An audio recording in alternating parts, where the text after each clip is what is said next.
Hi, welcome to our channel. Today, we are at Silverbrook Cemetery in Niles, Michigan. We're here to pay our respects to Roxanne Lee Wood. Sadly, she was murdered on February 20th, 1987.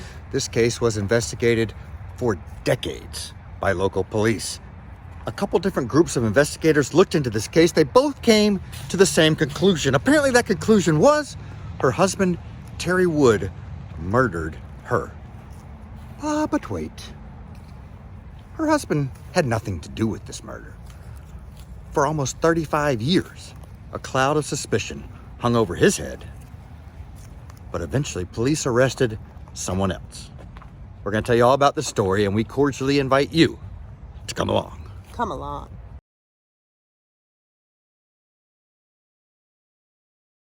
On that tragic night, Roxanne and her husband Terry went to a local bar, then headed out to a bowling alley. She left at around midnight. He stayed to have drinks with friends. He left sometime around 1 o'clock in the morning and headed home. When he got home, of course, he found a tragic scene. His wife, Roxanne, was dead on the kitchen floor. Her throat had been cut. She had also been hit over the head with a frying pan. He called police immediately, apparently, and they showed up. Now, in a case like this, of course, immediate family, especially that husband, is going to be the first person looked at, and that was what happened here.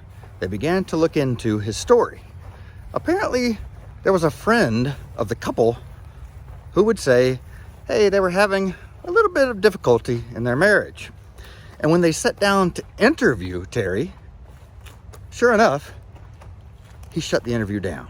The family hired an attorney, came in and shut it down. He said, I'm not talking to you guys anymore. He did not call police and check on the investigation. He just shut down completely at the advice of his lawyer.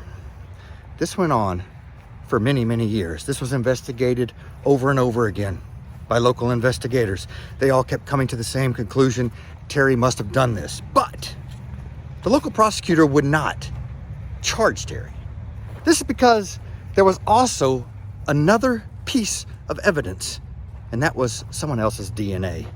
And the investigators at the time said they figured this was the motive for the murder. Perhaps they thought she was cheating on him and he decided to kill her because of that. But it turns out that was not the motive for the murder. It was actually the murderer, because Terry had nothing to do with this murder. It was something they would not find out till earlier this year, 2022, almost 35 years later. It's hard to fathom how Terry felt for almost 35 years being in the same community that his wife was murdered in, with people thinking that he may have killed her. The crazy thing is he never left this town. He stayed here the entire time.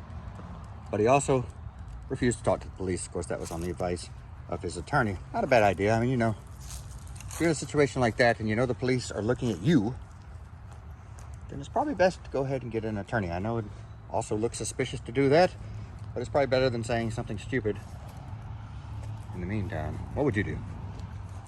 I would hire an attorney. Yeah, good smart thing to do. Yeah. So, they had this DNA evidence, and it didn't match up with Terry. It didn't match up with any of the suspects they had talked to about this case at the time.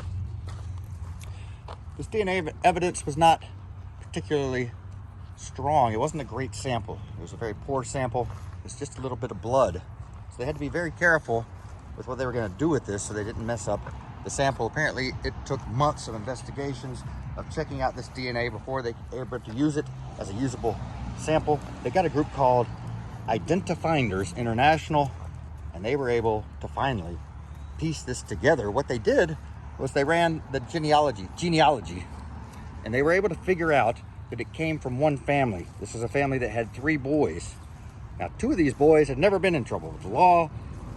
They did not live in the area at the time of the murder, but one of them had been in trouble with the law, and he did live in the area at the time of the murder. This was a man by the name of Patrick Wayne Gillum. He lived nearby, he had a record, and the DNA matched. Eventually, police were able to determine that Patrick Gillum was indeed the killer of Roxanne Lee Wood. Now, he was 67 at the time he was eventually arrested and charged in this case. He agreed to a plea deal where he pled no contest in the murder, and he was sentenced to, I think it was around 20 years of prison, at least 23 years in prison. We are now walking up to the grave of Roxanne Wood. Right there in front of us, April 15th, 1956, February 20th, 1987, beloved wife and best friend. Another thing that I found interesting in this case was the fact that a school actually got involved, a college got involved in this case. It was a team of people from Western Michigan University, and authorities say they actually helped them crack the case. They were able to do a lot of the work on the paperwork and looking through all the files and just helping police throughout this investigation. It's a group of students who are learning what it takes to be an investigator, and police say that's extremely helpful for these cold cases because they don't have time to go through all these files, and they don't have time to look into all the information in all these different cold cases. So when they get the help like that, it's very helpful for them to be able to move forward and get a conviction in these cases. What an amazing story this was. I feel so bad for the husband. Imagine losing your wife and then being the main suspect in the murder. He even talked to a newspaper in around the mid-1990s and said, "I am the main suspect in this murder." This would be so sad. Dealing with the loss of your wife would be one thing, and then being the main suspect in the murder. Thankfully, this prosecutor did not move forward with charges against Terry in this situation. As far as we know, Terry still lives here nearby in this town.